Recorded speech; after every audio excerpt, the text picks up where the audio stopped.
Hey, good morning, campers. Today is the 10th day after Thanksgiving. We're in December. We had our first snow a couple days ago here in West Virginia. Uh, Today I'm going to be listening to a band called Acid Witch.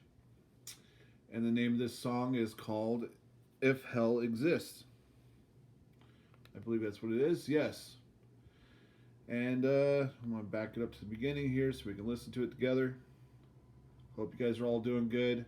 Here's Acid Witch.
Here it is, 2:36 into the song, and I was not expecting a death metal growl in this. I was kind of when I was listening to the music, I was kind of getting kind of a '70s feel, Black Sabbath.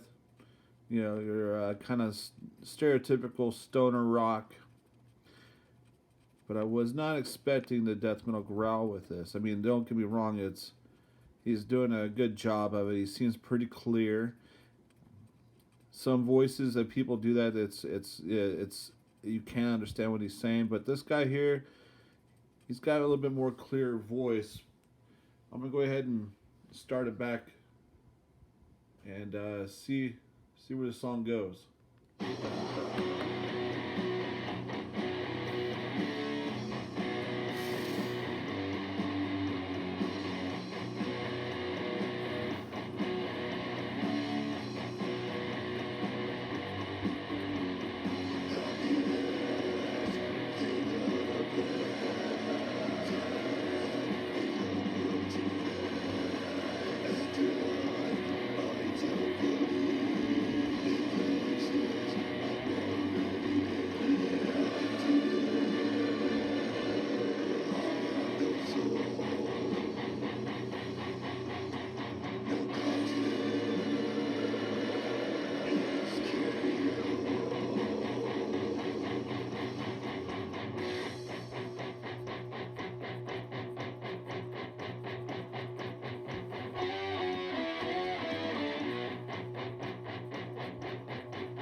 dig the rhythms this band's doing.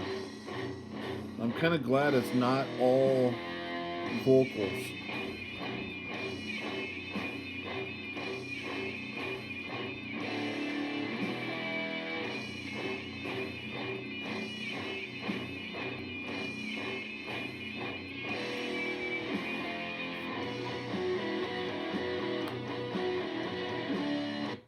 Dude, that last bit was heavy.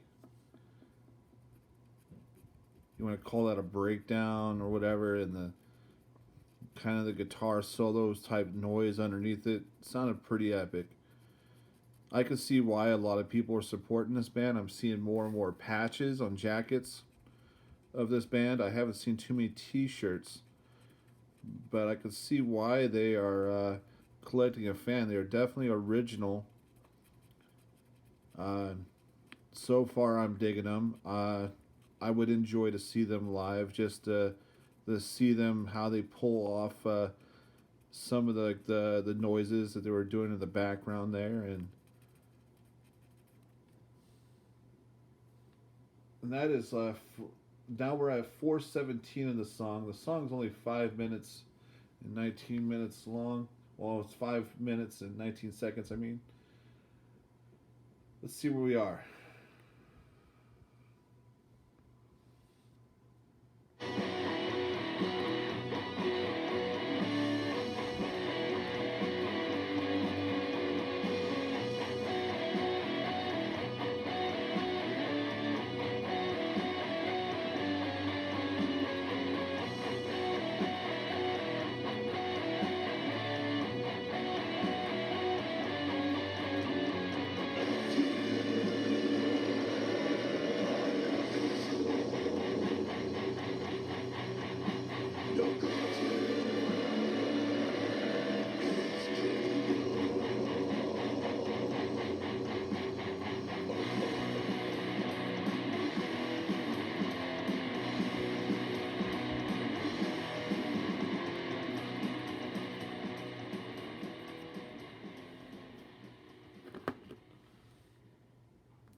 Try to stop the song before it changes.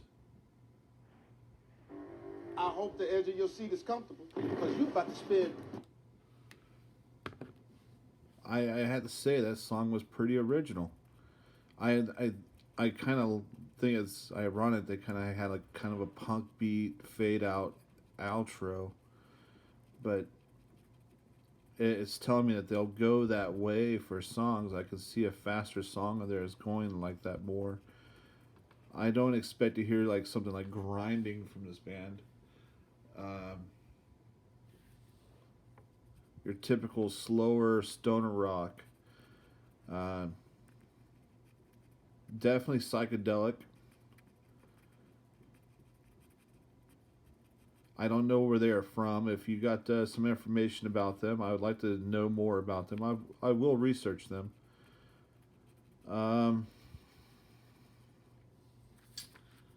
So far, this is where I'm at my drawing.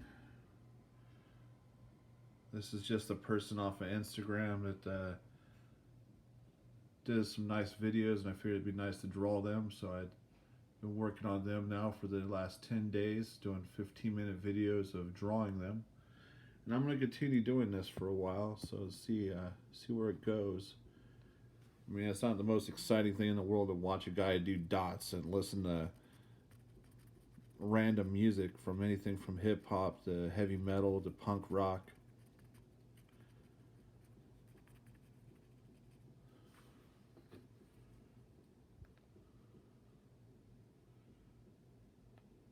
Here's another song by Acid Witch. Let's see what it's like.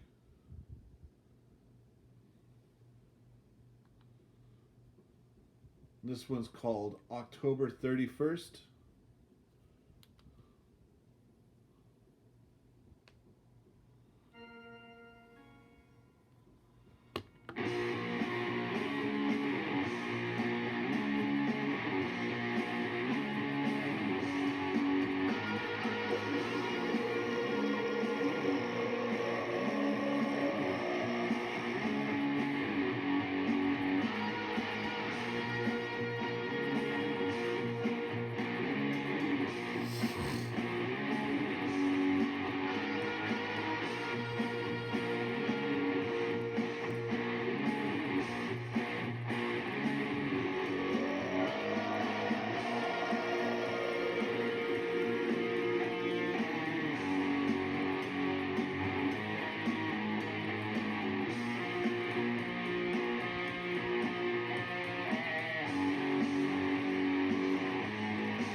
Well, that was pretty cool, man. I mean, I stopped it there.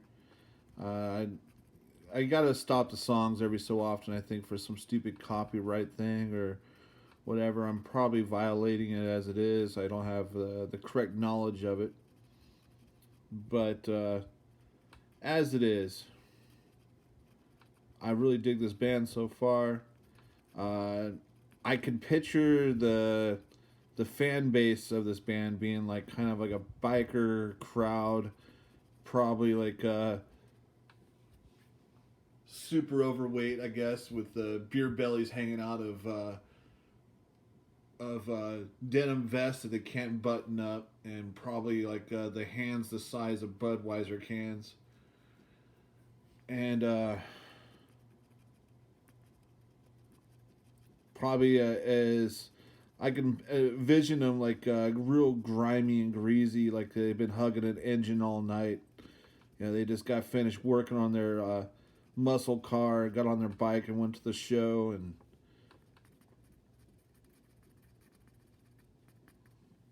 that's kind of how I picture how this crowd of what Acid Witch would probably bring. But I could be wrong. You know, it could be a bunch of dentists and doctors. You know, like, yeah, man, I think that's this band rules. You never really know. Actually, a fan of a certain type of music. I'll never forget one time I was selling Cannibal Corpse tickets, and this gentleman came to my door with a suit on, and he came to buy some tickets, and he was explaining to me that he was a guy that was selling houses, a realtor, and he had hide his love for death metal, not just from his work but also from his family. His wife wouldn't let him play the death metal around the kids, so he was kind of a closet death metaler. And I hooked him up with as many demos as I could for free for going to buy tickets for Cannibal Corpse. I think I also gave him a copy of Butchered at Birth. Jim Mills, when he was helping out with that, he gave me some CDs to give out as well, and I gave him that. And I remember I had a bunch of Suffocation and Pyrexia hooked the guy up with. What else did I give that guy? I had some compilations. Death's Door was the best comp back in the day, man. All those CDs from Roadrunner. Roadrunner really had a good place for death metal in the 90s, and I understand why they went to Creed, but I tell you, man, I really don't like the band Creed. I don't like even like pop country, but I will check out and give my 2 cents on a pop country song. I mean, but I'm sorry, man. I just when I went to go have a good time, I do not hear Florida Georgia Line being something I want to hear, you know. And I can care less about the size of your truck, and I don't give a fuck about your dog's name, and whatever, you know. But here we are on the 15-minute mark, and I want to call it a day. I'll show you where I'm at on it, and I hope you guys have a good day.